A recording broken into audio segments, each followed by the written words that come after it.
Sa giraray maray na aga sa indogabos mga katiwala, sa mga kakabukas pa lang po kan sa indang mga TV, kan sa indang mga radyo, welcome po digdisa sa tuyang programa na Diyos bago an gabos. Aldaw nin Biyernes, October 24, nakikisumaro po kita sa kapistahan kan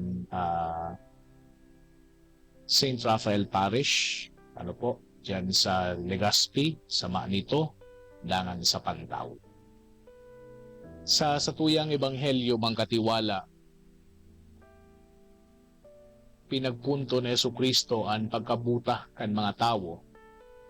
Sabi niya, nababasa ngayon nindo ang mga tanda kan panganuron, kang weather, no? Kung ang panganuron ngayon nagduduman sa west, no? Sabi ka mo na mauran, pag duros man ngaya, no? Napapasiring hali duman sa south, minasabi ka mo na mag-iinit. Pero niya tatalain hindi kayang i-interpret ang nangyayari sa presente. Saro ining makusog na pagpapagirumdum sa tuya that while we might be skilled in interpreting or predicting worldly things, minapalyar kita na mahiling ang paghirukan mahal na Diyos na mas kinangani iyaon sa satuyang hampangan. Ibabaga mga bihasa na maray sa market, sa news, even sa social media. Pero bako alerto, no? Duman sa paghirukan grasya sa sadiri nindang mga puso. Ang pagpapagirumdum na ini mga katiwala, minapagirumduman na ang mahal na Diyos na papahayagan sa iyang sadiri sa lambang panahon. Bako silensyo pang katiwalaan mahal na Diyos. Nagtataram siya sa paagi ng mga pangyayari sa tuyang buhay. Nagtataram siya sa paagi kan mga tao na sa tuyang nakasalamuha. No, sa paagi kan mga kagaya-gayahan, kan mga struggles niya to sa tuyang ordinaryong pagkabuhay. Pero sometimes we are too distracted to notice these things. No? Nababasa niya to ang news, pero di niya to aram kung ano ang nasalugan sa tuyang puso. Na-analyze ta ang mga pangyayari, no? Mga nag-viral, mga nag-trending, but we forget to discern the Holy Spirit. So the Lord is inviting us to look deeper, to see that behind every event, there might be a message from God. Siguro, challenge o lagyat, tangani na mag-imbitar sa tuya na magtalubo kita. Sarong pagkawara, for example, na nagtutukdo sa tuya na magtiwala. Sarong success na nag-aapod sa tuya na magpasalamat. So, ang lambang momento mga katiwala has meaning if we look at them with faith. Malugdig ditong peligro kan inaapod na spiritual blindness. Nabubuhay kita sa panahon ngunyan, paano? Na bombarded kita kay constant information. Pero ang ironic nga ni digdi, kadaklan ng mga puso, kadaklan ng mga tao, they remain uninformed about what really matters. Aram niya to kung ano ang nagtitrending, pero di niya to aram kung ano ang pinagsasabi kan mahal na Diyos. Nare-recognize niya to ang mga tanda sa politika, sa kultura, but we fail to recognize when our own hearts are growing cold. Linawon ta sana po, dai pinagkukondena ni Jesucristo and knowledge. Jesus is inviting discernment. Gusto niya na interpret niya to ang buhay bako sana sa paagikan sa tuyang mga tali, sa paagikan sa tuyang mga isip, kundi sa paagikan sa tuyang puso. Haputon ang sadiri, no kagurang nan, ano ang pinagtutukdo mo sa sakuya, digdi sa nangyayari sa sakuya. Ano ang pinaghahagad mo sa sakuya, ngunyan. Sa giraray, ngunyan na aldaw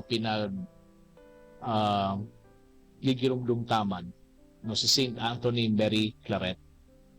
Sa ining 19th century missionary bishop, hali sa Espanya, And siya sarong tawo na totoo na nakabasa kan Signs of the Times. Nabuhay ining si Saint Anthony Mary Claret kan peryodo na igwanin social and political unrest. Pero he saw beyond the noise. Na-realize niya na ang kitakban na ngaipo mostly kan buhay na tataramon kan mahal na Diyos. So, pinagpundar niya, so inapunta ng unyan na Claretian missionaries. No, tangani na mag-preach kan ebanghelyo, nin may isog ng buot, asin man nin may linaw. Sabi niya nga ni Kito, he once said na a son of the Immaculate Heart of Mary is a man on fire with love, who spreads its flames wherever he goes. Si rin kay Yesu Cristo, gusto niya na puso na naglalaan, not with hatred, not with fear, but with the light of truth and the warmth of God's love. Tinatawan man kita mangkatiwala kay ining na kitang nabubuhay sa presente, na palibutan kita ng mga tanda. Parehas na magaya-gaya, parehas na minsan makulong. But are we paying attention? Nasa-sense ta daw kung ano ang pinagsasabi kan mahal na Diyos sa pagikay ng mga nangyayari sa buhay niya to. Sa pagikay ng mga nangyayari sa lawgan pamilya, sa pagikay ng mga nangyayari sa satuyang mga parokya, sa satuyang mga komunidad. Siguro ang mahal na Diyos, inaapod kita sa mas hararom na or mas halawig na pagpapasensya. Siguro inaapod kita kan mahal na Diyos sa pagpapatawad o kaya man sa isog ng buot o sa pagtitiwala.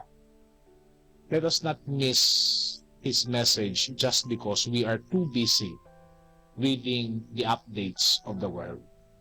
Agadon niya to sa satuyang kagurangnan kay itong grasya na mahiling ang buhay siring sa paghiling kan satuyang mahal na Diyos.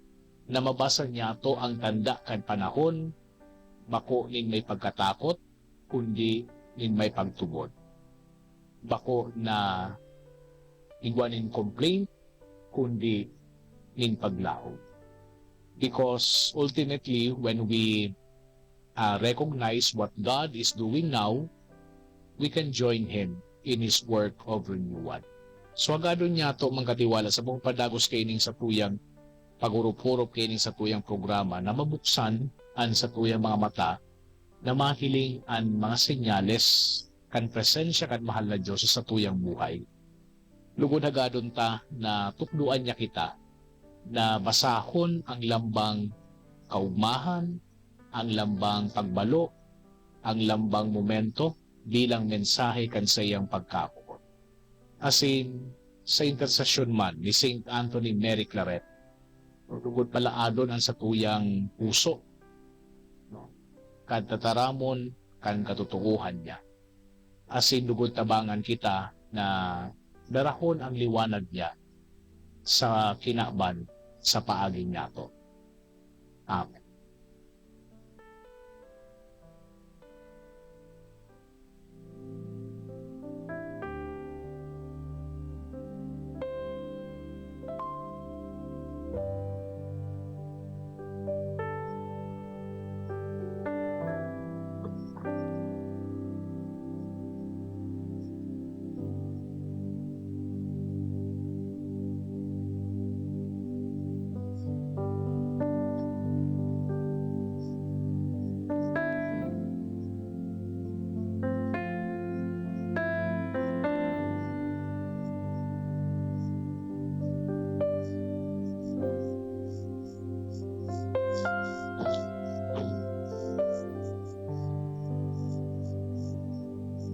Sa tuya po na itaas ang sa tuyang mga sabiring pangaipok, ang sa tuyang mga sabiring kahagadan, asin man po ang mga intentions na yaon po dyan sa tuyang Facebook live chat. Itaas niya to ini sa tuyang Diyos Ama. Kita gabos, Our Father, who art in heaven, hallowed be thy name. Thy kingdom come, thy will be done on earth as it is in heaven. Give us this day our daily bread, and forgive us our trespasses, as we forgive those who trespass against us. And lead us not into temptation, but deliver us from evil. Amen. Nagraray po sa lamatunon sa naging parte kan sa tuyang programa ngunyan aldaw, kamo po na mga nagdangog sa Pagikan Radyo, kamo po na mga naghiling sa Pagikan TV, asin man kan sa tuyang Facebook page. Sa lamatunon po sa Saint Gabos Mangkatiwala. Ini po si Father Kevin po na share ang sa indong katiwala sa katotohanan, rendisyonan ka mukhang mahal na Diyos. Maray na aga.